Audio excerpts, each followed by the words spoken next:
miswa, karne ng baboy, sibuyas, bawang, pamintang durog, asin, cooking oil, at gamberi. Mainit ang kaldero. Lutuin ko na ang baboy. Igisa ang bawang at ang sibuyas.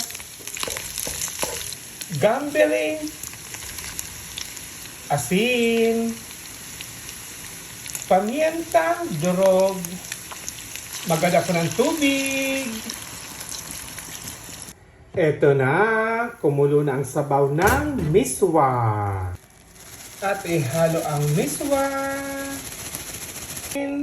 In 3 minutes, luto na.